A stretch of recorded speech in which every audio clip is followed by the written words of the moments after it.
Assalamualaikum warahmatullahi ta'ala wabarakatuh. Innal hamdalillah nahmaduhu wa nastahdihi wa nastaghfiruh wa na'udzu billahi min syururi anfusina wa sayyiati a'malina. Man yahdihillahu fala mudhillalah wa man yudlil fala hadiyalah. Nashhadu an la ilaha illallah wa nashhadu anna Muhammadan abduhu wa rasuluh. Allahumma ja'alna minal ladzina yastami'una al-qawla fayattabi'una ahsana. Wabah.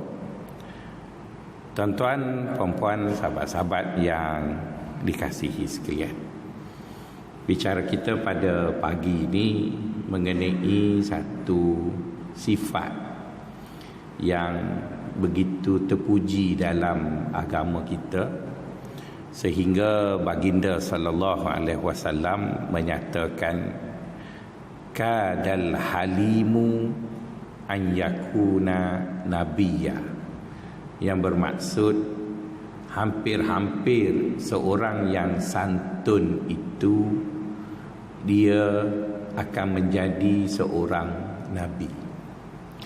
Jadi tuan-tuan, bicara pagi ini adalah mengenai satu sifat yang dahulunya menghiasi kita orang yang beragama Islam dan menghiasi datuk nenek moyang kita dalam kehidupan mereka.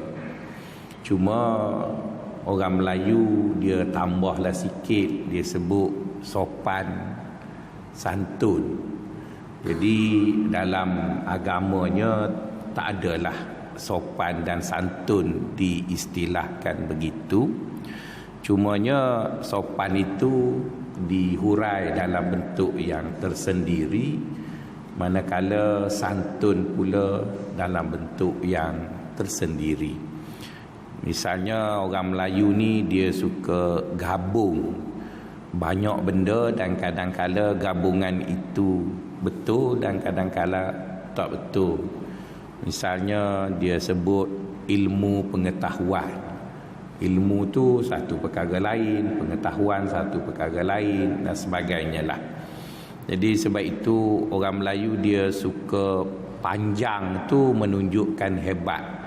Lepas tu kawan-kawan saya yang dapat profesor penuh, dia tak hebat sebab dia pendek, profesor. Saya Profesor Madya, dikira pandai lagi sebab panjang tadi. Mungkin askar pun macam tu juga, kalau general penuh tu pendek, dia yang hebatnya Brigadier General. Sebab general lagi, Brigadier lagi. Begitulah lebih kurang cara orang Melayu berfikir agaknya. Jadi tuan-tuan, pada pagi ini kita mengulas satu daripada apa yang ada pada orang Melayu tadi, iaitu sopan santun. Yang saya memilihnya adalah santun. Dalam agama kita, santun itu dipadankan dengan satu sifat yang menjadi ciri orang-orang yang bertakwa dan juga para nabi dan rasul, iaitu disebut dengan halim. Disebut dengan al-halim, di mana baginda SAW sebut tadi dalam hadisnya, kadal halimu an yakuna nabiyya. Maksudnya hampir-hampir seorang yang santun itu dipilih untuk menjadi seorang nabi. Seolah-olah baginda ingin menyatakan kepada kita ciri utama seseorang itu layak menjadi seorang nabi apabila dia mempunyai sifat santun tadi.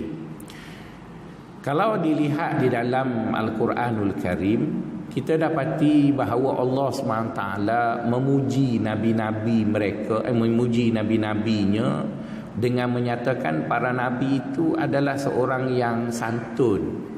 Misalnya Allah memuji Nabi Ibrahim, dan Allah memuji anak Nabi Ibrahim, di mana Allah menyebut dalam surah Hud, Inna Ibrahim lahalimun awwabum munib. Sesungguhnya Ibrahim itu adalah seorang yang santun dan yang menyerah diri kepada Allah Subhanahu wa taala. Begitu juga apabila Jibril dan beberapa malaikat datang menziarahi Ibrahim untuk menyatakan bahawa Ibrahim akan mendapat seorang anak, maka Allah menyifatkan anak yang diperolehi ataupun yang akan didapati oleh Ibrahim itu melalui isterinya Hajar itu ialah seorang anak yang santun, yang santun. Disebut wabasyarnahu bi ghulamin halim. Kami bawa berita gembira kepada kamu wahai Ibrahim, iaitu kamu akan mendapat seorang anak yang santun. Jadi kesantunan itu adalah satu perkara yang tinggi nilai dia di kacamata agama kita dan kacamata budaya kita.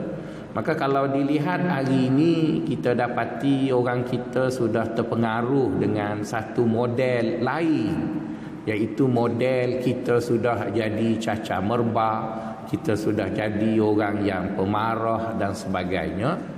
Maka marilah sama-sama kita kembali kepada watak datuk nenek moyang kita, watak agama kita, yang salah satunya adalah seorang yang santun tadi. Untuk memudahkan perbincangan ini, apabila dirujuk kepada definisi santun itu yang diberi oleh Imam Al-Ghazali rahimahullah, begitu juga diberi oleh Ibnu Maskawai dan beberapa ahli-ahli akhlak dalam Islam. Secara ringkasnya tuan-tuan, santun itu berkait dengan 3 perkara. Ya, secara ringkasnya, kesantunan itu berkait dengan 3 perkara. Pertama ialah menahan marah. Pertama ialah menahan marah.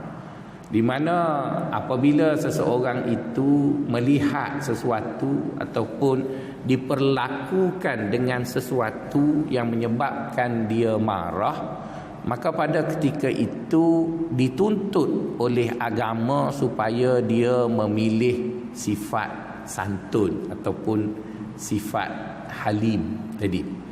Itu yang pertama. Yang kedua, apabila dia berdepan dengan sesuatu tindakan ataupun apabila dia melihat sesuatu yang mana apa yang dia lihat, apa yang dia depani itu adalah perkara yang tidak betul. Ya, perkara itu memang tak betul pun. Orang tu cakap tak betul ke, ataupun orang tu buat tak betul ke. Jadi seolah-olah pada ketika itu dia merasakan bahawa dia adalah hero sebab dia telah melihat sesuatu yang tak betul dan dia marah dengan satu benda yang tak betul itu. Jadi itu perkara yang kedua yang membentuk suasana yang menjadikan kita dituntut supaya santun tadi. Dan yang ketiganya, seseorang itu boleh bertindak ataupun tak boleh bertindak, ataupun dia boleh lakukan apa yang dia rasa dia mahu lakukan, yang kononnya tindakannya itu adalah tindakan yang betul. Jadi itu adalah situasi yang membentuk ataupun situasi yang dihadapi oleh seseorang yang pada ketika itu Allah menuntut kita sebagai orang yang beriman memilih santun daripada bertindak.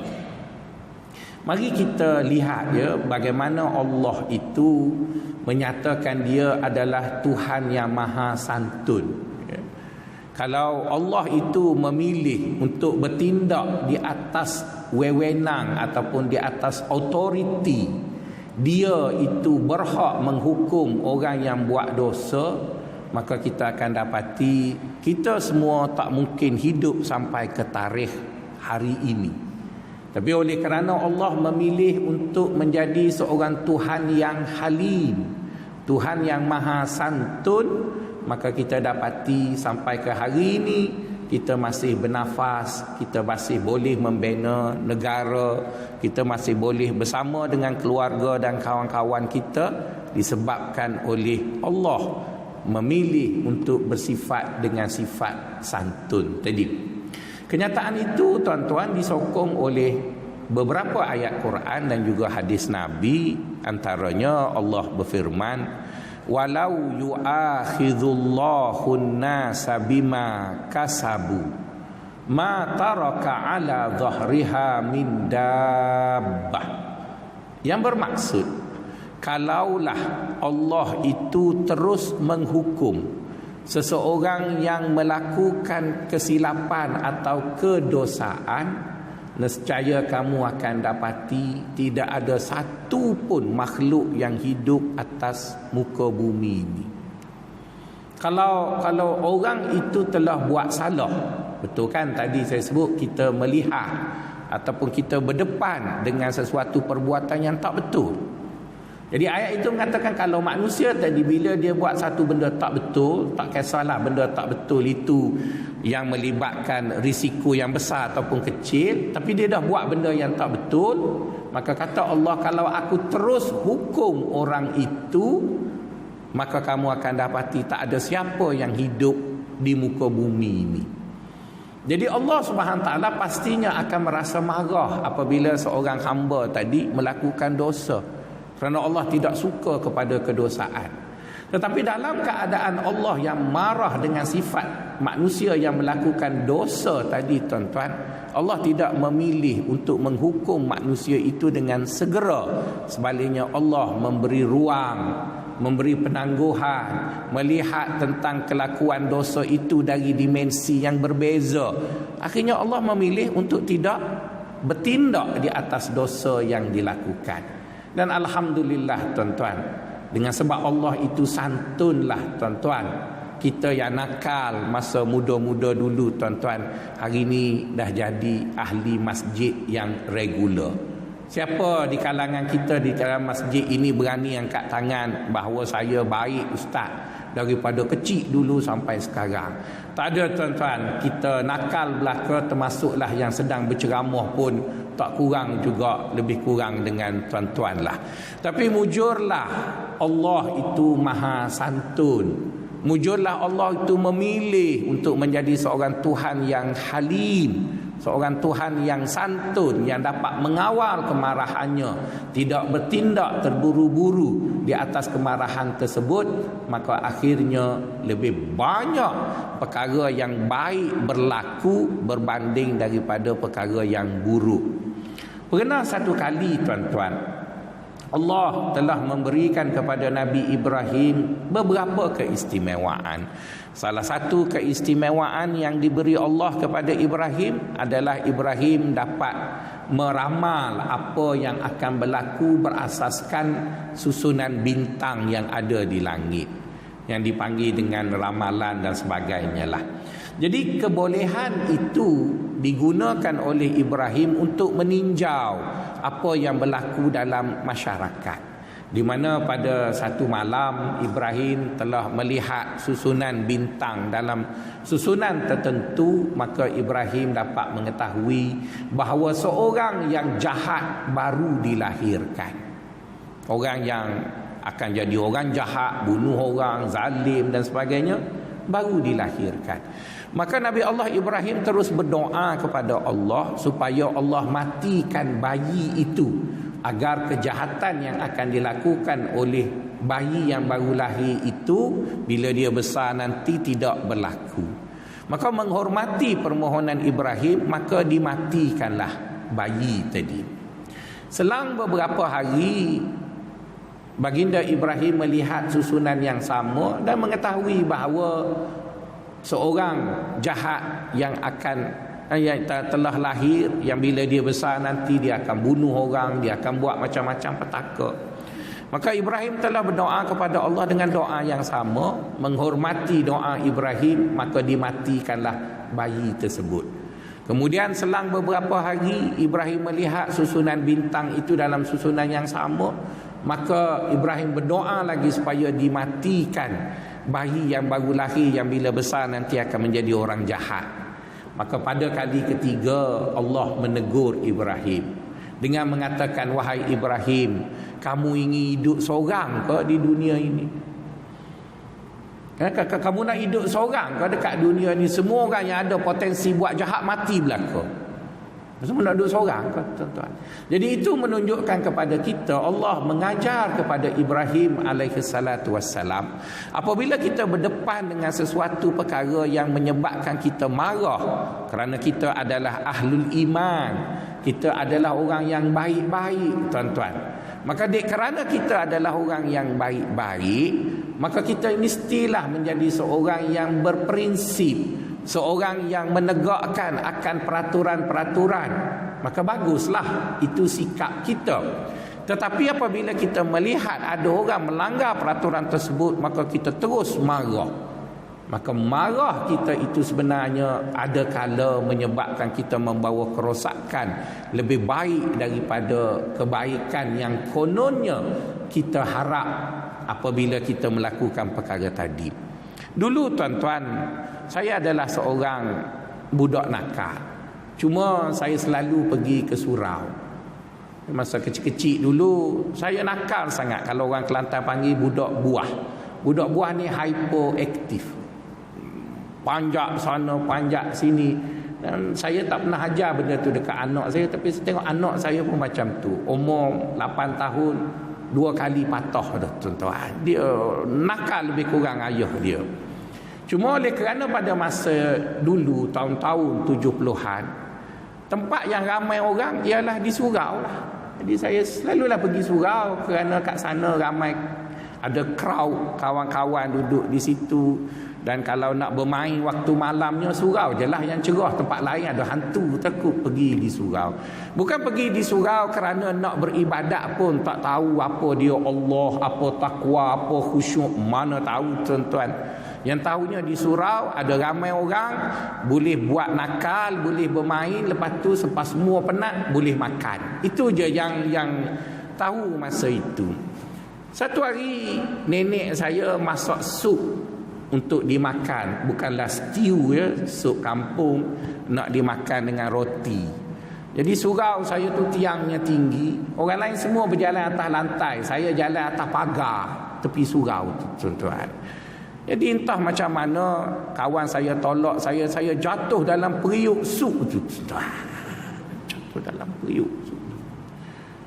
Ini tuan-tuan bayangkanlah ya, punya tolol budak itu jatuh dalam periuk sup. Sebab itu saya selalu pakai baju lengan panjang, sebab separuh tubuh saya ni dah bala. Bala tu maksudnya melecur di kerana sup tadi.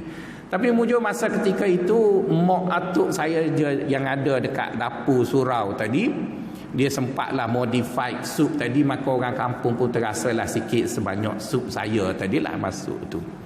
Jadi tuan-tuan, kerana saya tidak dimarahi oleh imam surau itu, dia tak marah kat saya, dia simpati dengan saya. Hari ini saya jadi ustaz, tuan-tuan. Hari ini saya jadi ustaz kerana saya pernah nakal di surau tadi. Jadi sebab itu kita lihat ada sebahagian orang kita bila dia rasa dia lebay, dia selalu mari masjid, nak jaga kerukunan masjid, nak beribadat dengan tenang dan sebagainya lah. Maka bila ada kanak-kanak mari masjid bising, dia sergah kanak-kanak itu, tuan-tuan, macam apa panggil naga dalam Dragon Ball tu kan, Dragon Ball tu, tuan-tuan. Budak itu kecut dan lari daripada masjid sampai tua, tuan-tuan. Jadi itu bukanlah satu sifat yang diajar oleh agama kita. Hanya kerana kita melihat sesuatu yang salah dan kita pula berada pada kedudukan yang betul, maka kita menggunakan kedudukan yang betul dan mengikut kemarahan kita tadi, kita marah dan bertindak di luar daripada kewajaran tadi. Jadi akhirnya apabila kita bukan seorang yang santun, akhirnya bila kita dah tua, kita dapati anak-anak muda dah tak mari ke masjid. Kalau anak-anak itu, tuan-tuan, dia mari masjid, dia diam macam tuan-tuan, itu dia tak panggil anak-anak, dia panggil anak-anak Parkinson. Kalau anak-anak itu dia normal tuan-tuan, dia mesti akan bising, dia mesti akan macam-macam. Dan saya bukan seorang kanak-kanak yang baik. Masa tua dulu tuan-tuan, bila ada orang tua semayang, saya pernah subung dengan kepala gebah orang tu. Sebab dan kita tengok dia jatuh macam mainan yang dia jatuh pelakon tuan-tuan. Jadi maksudnya tuan-tuan, kita semua bukanlah seorang yang baik seperti mana apa yang kita ada pada hari ini. Tapi mujur, alhamdulillah, orang-orang tua yang ada di sekeliling kita semasa kita kecil dulu, mereka adalah seorang yang santun, mereka adalah seorang yang pemaaf, mereka adalah seorang yang menghayati ajaran agama ini. Walaupun mereka tahu kita salah, tapi mereka tahu suatu hari nanti orang yang sentiasa mari ke masjid walaupun dia nakal, dia akan datang ke masjid apabila dia tua nanti, dalam bentuk dia juga akan menyumbang untuk masjid tadi. Begitu juga kita lihat kepada apa yang berlaku kepada baginda sallallahu alaihi wasallam semasa baginda pergi ke Taif. Kalaulah diikut kepada hak yang ada pada baginda, maka baginda boleh menghancurkan orang Taif. Kerana baginda pergi ke Taif, baginda tidak pernah melakukan apa-apa kesalahan. Baginda sampai ke Taif dan baginda meminta izin untuk bertemu dengan pemimpin Taif. Maka begitulah sepatutnya apabila seseorang datang ke rumah orang, datang bertemu dengan tuan rumah. Baginda datang bertemu dengan keluarga Abu Yalil, iaitu pemimpin orang-orang Arab di Taif. Dan bila baginda SAW sampai ke khemah Abu Yalil, baginda hanya menyatakan siapa diri baginda, dan baginda mengajak orang-orang Taif itu supaya beriman dengan Allah. Tapi apa yang dibuat oleh orang Taif, ianya menyalahi apa yang sepatutnya dibuat oleh orang-orang Arab terhadap tetamu. Anak Abu Yalil mengatakan, kalau kamu sebagai seorang Nabi wahai Muhammad, maka kami adalah lebih layak untuk menjadi Nabi kerana kami bangsawan, kami kaya dan sebagainya. Jadi sepatutnya apa yang dibuat oleh keluarga Abu Yalil itu berhenti di situ. Tidak mahu menerima baginda dan cukup. Tapi tidak puas dengan penolakan itu, keluarga Abu Yalil telah memerintahkan ataupun meminta anak-anak kecil dan orang gila agar menghalau baginda SAW dengan membaling batu dan mengatakan nista, mencaci baginda dengan sepuas-puasnya. Jadi tuan-tuan, baginda tidak buat apa-apa salah. Dan baginda ada hak untuk mempertahankan diri. Jika baginda ingin memperkatakan itu hak saya. Apabila malaikat yang menjaga bukit Bukau di sekeliling Taif itu bertanya kepada baginda, "Umurni an af'ala syai'a." Ya Rasulullah, suruhlah aku nak buat apa? Baginda memilih untuk memaafkan orang-orang Taif dengan harapan suatu hari nanti cucu orang-orang Taif akan menyumbang untuk kegemilangan Islam. Harapan berasaskan kepada sifat santun baginda sallallahu alaihi wasallam itulah telah melahirkan seorang panglima perang yang bernama Tariq bin Ziyad.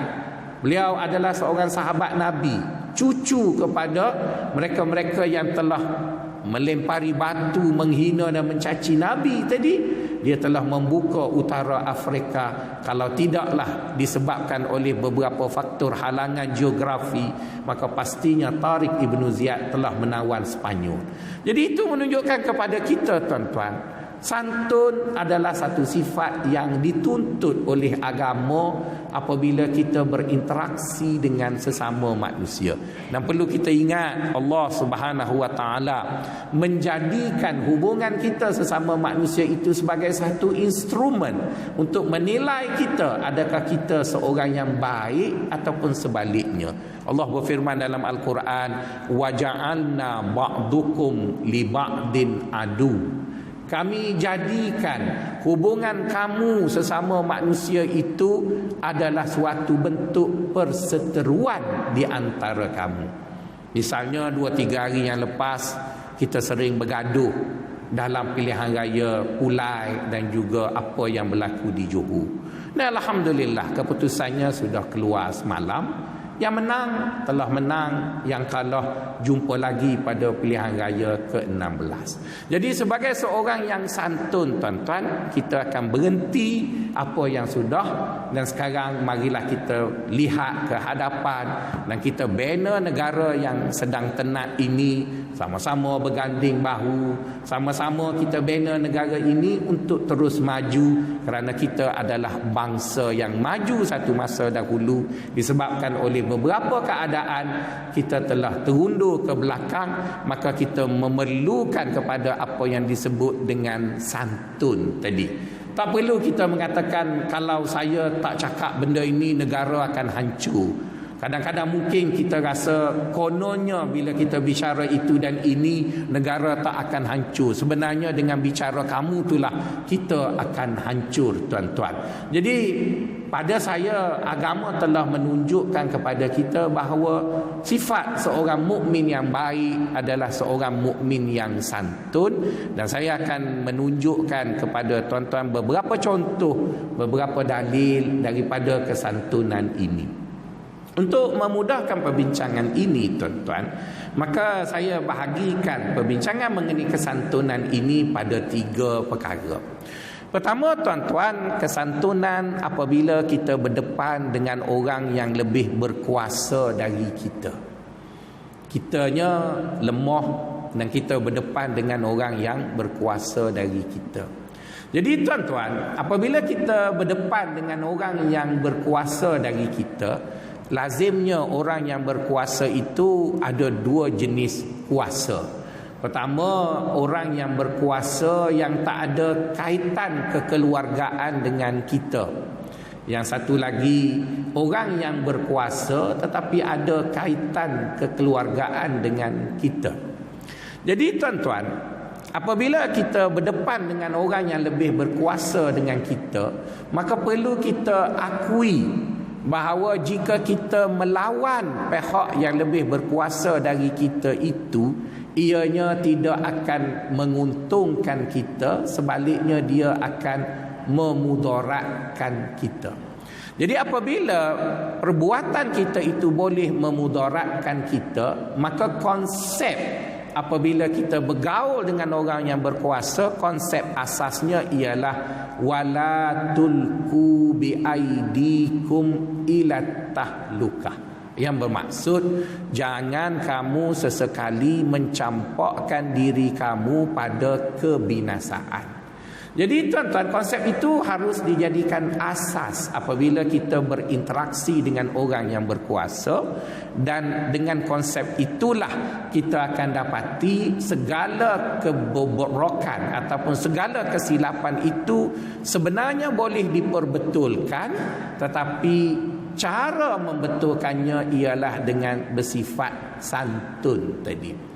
Kita semua tahu ya, dalam sejarah agama kita, sistem pemerintahan yang membina kehebatan tamadun Islam adalah sistem beraja, di mana semua pencapaian gemilang dalam tamadun umat Islam tidak dicapai dalam sistem pemerintahan demokrasi.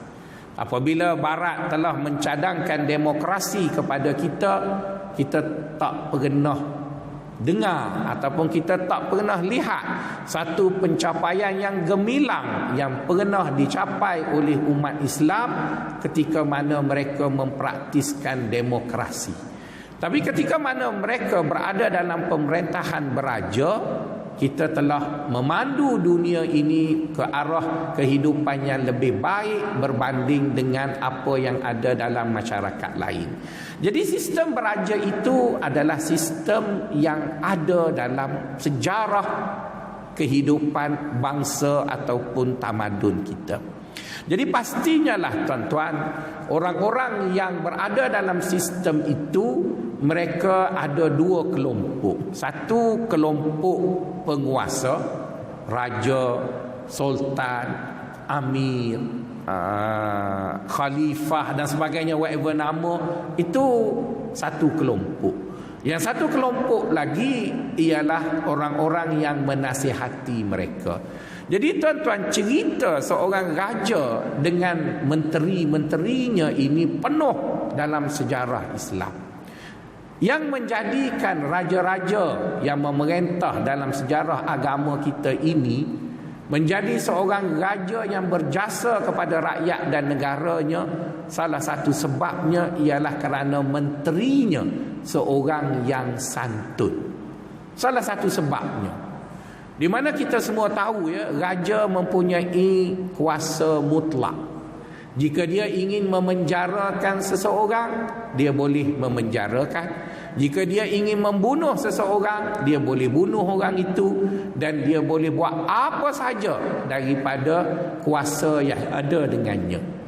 Dengan kuasa yang begitu mutlak itu, tuan-tuan, bagaimana seorang menteri boleh mengawal raja tadi untuk menjadi seorang raja yang baik, tuan-tuan? Dulu, tuan-tuan, saya tak faham kuasa raja kerana saya bukan keturunan raja. Hatta Raja Gopal pun tak ada, tuan-tuan ya.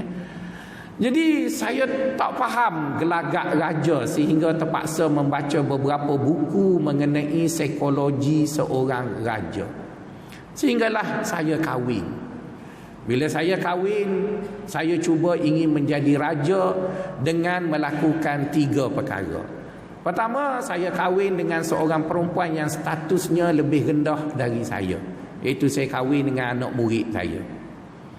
Jadi bila kahwin dengan anak murid, mestilah dia akan rasa saya lebih dari dia. Dan sebenarnya oleh kerana saya tak handsome, nak bini comel, cara yang paling ampuh untuk dapat bini comel ialah ambil anak murid lah, tuan-tuan. Kalau ngorak, siapa nak ngorak dengan kita, tuan-tuan? Jadi telah menyalahgunakan sedikit kuasa yang ada. Bolehlah kahwin dengan si budak perempuan Jawa itu. Yang kedua, saya memilih keluarga isteri saya lebih miskin dari saya. Dan saya dah pilih dia kerana dia peneraka Felda, saya pun ada duit kononnya. Yang ketiganya, saya sara semua hidup dia dan mana dia tak perlu keluar duit, semuanya duit saya.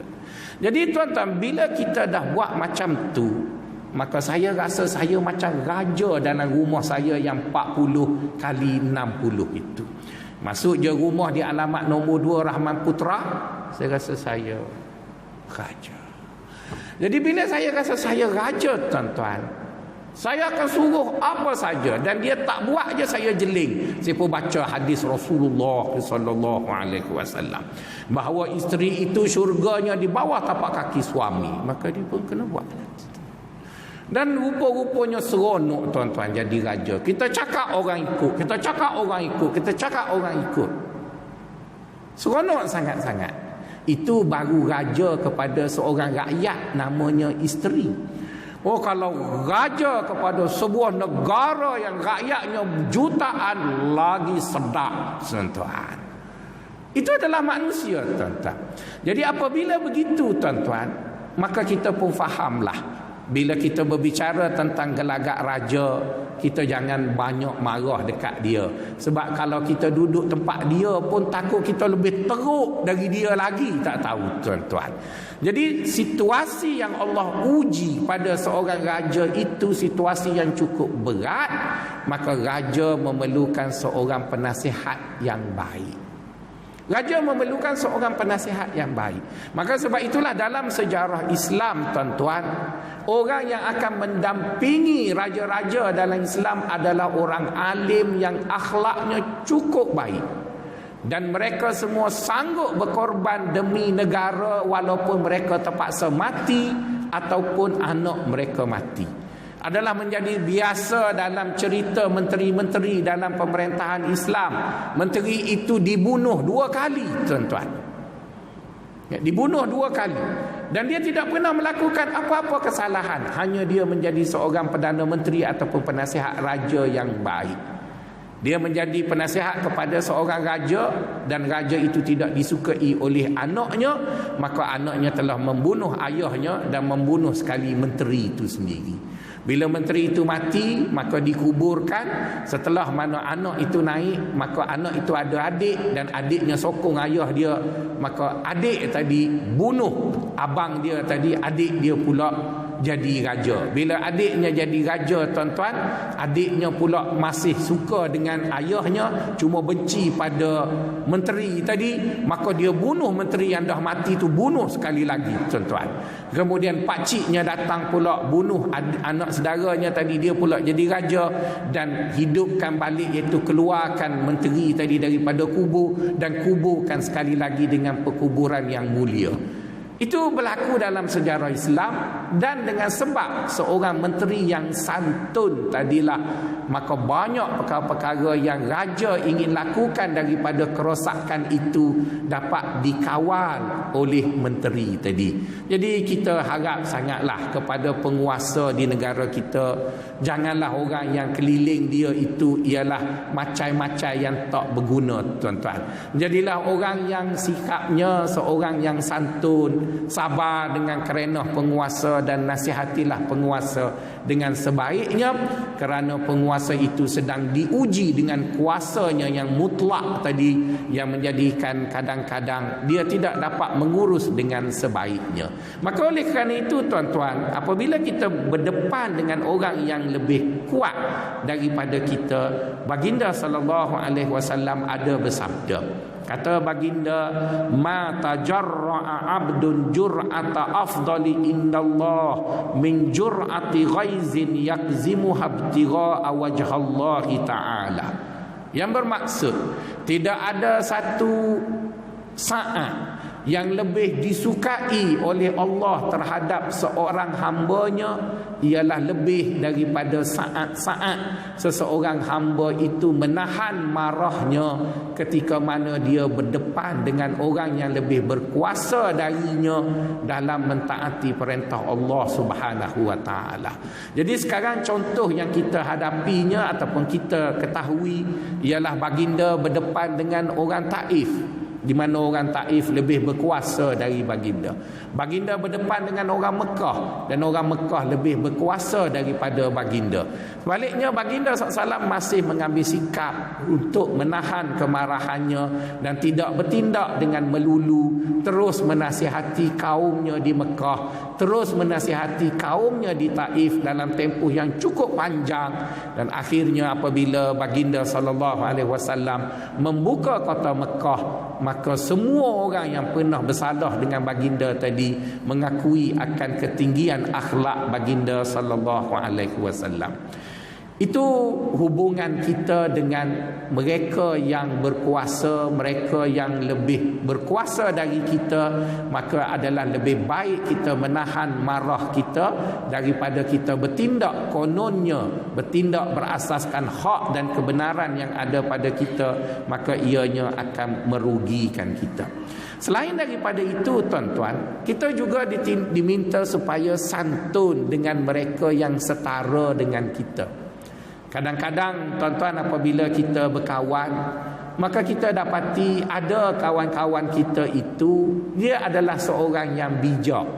Apabila dia berbicara, dia memandang kiri kanan, dan dia tengok raut wajah orang yang sedang dia bercakap.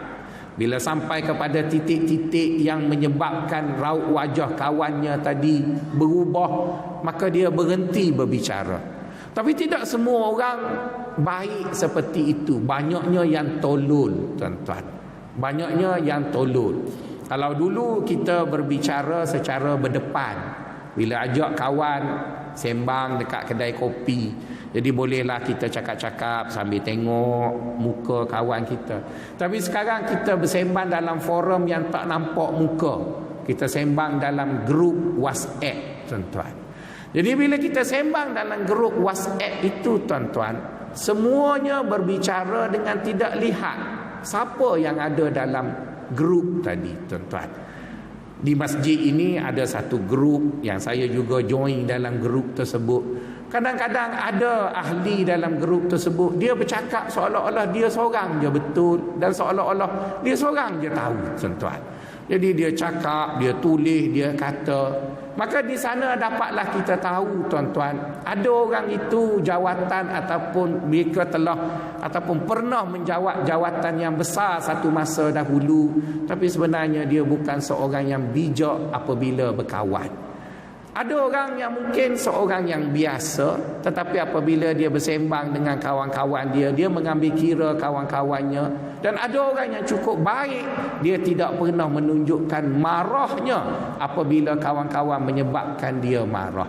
Dan itulah yang menjadi suatu perkara yang disuruh oleh agama kita, supaya kita apabila kita telah merasa marah dengan seseorang, perlu kita mengetahui bahawa agama kita meminta kita supaya menahan kemarahan tersebut dengan sebaik-baiknya, kerana sifat yang disukai oleh Allah Subhanahu wa taala itu adalah seorang yang santun. Baginda sallallahu alaihi wasallam ada bersabda, di mana baginda sallallahu alaihi wasallam mengatakan, sesiapa yang bertindak dengan santun, maka di hari akhirat nanti orang-orang ini akan dipanggil oleh Allah untuk bertanya kepadanya, bidadari manakah yang ingin dia pilih untuk menjadi teman di syurga nanti.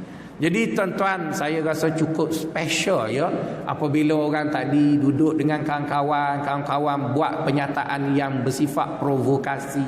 Kawan-kawan buat pernyataan yang bersifat menimbulkan dia marah, sebaliknya dia memilih untuk tidak memarahinya, maka baginda SAW menyatakan orang itu di akhirat nanti akan dipanggil oleh Allah untuk dia pilih bidadari mana yang ingin menjadi penemannya di syurga. Cuba tuan-tuan bayangkan, orang yang masuk syurga itu paling sedikit dapat 500 orang bidadari.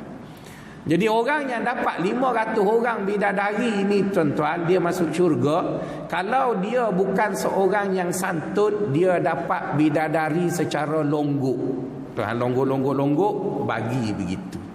Tapi seorang yang menahan marahnya, di mana dia seorang yang dikenali sebagai seorang yang santun dengan kawan-kawannya, dia dapat special, iaitu dia diberi semacam bakul dan dikatakan pilihlah yang mana satu, asalkan cukup 500. Saya rasa special sangat tuan-tuan. Mungkin orang tu minat tinggi, dia ambillah tinggi 80 orang. Dia minat rendah, dia ambillah rendah 40 orang. Boleh buat garu belakang, picik dan sebagainya. Jadi cukup istimewa orang itu. Pertama, dia pasti akan masuk syurga sebab dia boleh pilih, dan yang kedua, dia melebihi kawan-kawannya yang lain kerana dia menahan marahnya tadi ketika berada bersama dengan kawan-kawan. Jadi saya cukup bangga dengan ramai kawan-kawan dalam grup kami di Masjid Taqwa ini yang sifatnya santun. Tapi adalah beberapa orang itu asyik provok memanjang tuan-tuan. Sebelum pilihan raya pun provok, lepas pilihan raya pun provok. Kita pun tak tahulah. Kerana orang yang selalu berfikir seperti itu, sebenarnya dia ada masalah mental. Mujurlah kita tak pernah berjumpa dengan dia. Jadi kita harap kita hanya berkawan dengan kawan-kawan yang santun, yang dapat menahan marah, yang dapat berbicara dengan baik dan baik tadi. Akhirnya orang tadi mendapat sesuatu perkara yang dijanjikan oleh Allah Subhanahu wa taala. Yang ketiga tuan-tuan, ialah kesantunan kita dengan orang bawahan kita. Kita ada anak-anak tuan-tuan. Kita juga ada pekerja, mungkin kerana kita seorang pengusaha dan sebagainya. Kita juga mungkin ada anak-anak murid kita. Jadi oleh kerana kita berada pada kedudukan yang lebih tinggi daripada orang yang akan kita berdepan, maka kita hendaklah menjadi seorang yang memilih untuk menjadi seorang yang santun. Ada satu cerita yang cukup baik untuk dicontohi bagi orang yang begitu kuat berpolitik, di mana pada tahun sekitar 38 Hijrah sehingga tahun 47 Hijrah, tahun itu iaitu tahun-tahun dalam 9-10 tahun itu adalah tahun yang mana pergeseran politik di kalangan sahabat Nabi itu terlalu runcing, sehingga ada di kalangan mereka yang berperang mati di atas pandangan politik. Dan alhamdulillah perkara tersebut belum lagi berlaku di negara kita, dan kita berharap janganlah sampai kita berperang membunuh sesama kita seperti mana apa yang berlaku di Iraq, di Syria, di Libya dan sebagainya. Ianya semua adalah kerana perbezaan politik. Jadi tuan-tuan, dalam tahun-tahun itu pergeseran yang paling kuat adalah pergeseran di antara Abdullah bin Zubair dengan Muawiyah bin Abi Sufyan. Abdullah bin Zubair adalah seorang yang berharta dan berpengaruh. Dia punya kawasan politiknya ataupun kubu politiknya ialah Mekah dan juga Madinah. Oleh kerana Abdullah bin Zubair mempunyai hubungan yang erat dengan beberapa isteri baginda sallallahu alaihi wasallam, maka seolah-olah Abdullah bin Zubair mendapat sokongan status quo daripada kuasa dominan yang ada di Mekah dan juga di Madinah. Pada ketika itu peralihan kuasa sudah berubah, di mana Muawiyah lebih realistik mempunyai kuasa dan kubu politik Muawiyah pula adalah di Syam, iaitu di sebuah negara yang dijajah oleh Rom Timur, Byzantine. Jadi Muawiyah bin Abi Sufyan seorang yang dijamin syurga kerana beliau adalah penulis wahyu. Abdullah bin Zubair juga adalah seorang yang dijamin syurga. Dua orang sahabat besar ini bergaduh, tuan-tuan. Dan Muawiyah ada seorang anak lelaki yang dipercayai olehnya yang bernama Yazid bin Muawiyah. Jadi tuan-tuan, berlakulah pergeseran yang cukup runcing di antara Abdullah bin Zubair dengan Muawiyah bin Abi Sufyan. Dan saya tidak berhasrat untuk mengulas panjang, cuma ingin menyebut Muawiyah memilih untuk santun dengan Abdullah bin Zubair. Walaupun Abdullah bin Zubair tidak mengakui akan kuasa khalifah yang dipegang oleh Muawiyah, tetapi Muawiyah telah dinobat sebagai khalifah selepas penolakan khalifah oleh Hasan bin Ali. Apabila Hasan bin Ali, khalifah yang kelima, telah turun daripada jawatannya dan menyerahkan jawatan itu kepada Muawiyah, suka ataupun tak suka, Muawiyah adalah khalifah.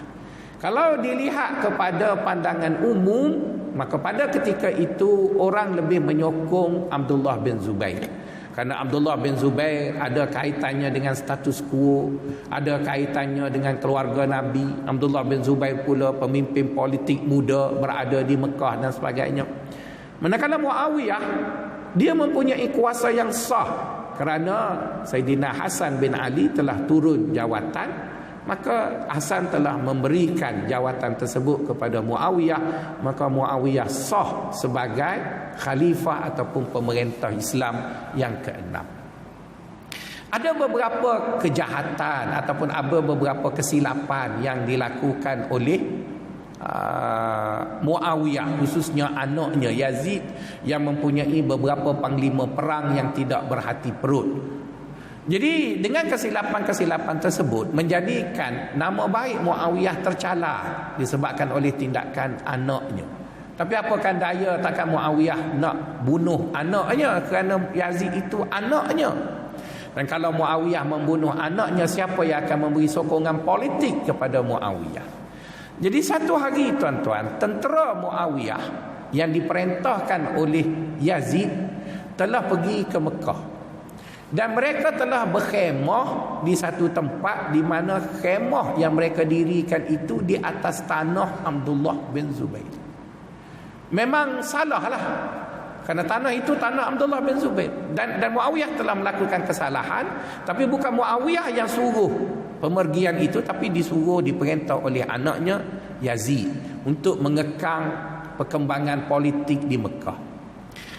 Jadi Abdullah bin Zubair merasakan dia ada hak dengan kesalahan itu, kerana itu tanah dia, awak musuh politik saya, awak ceroboh tanah. Haknya memang betul lah hak.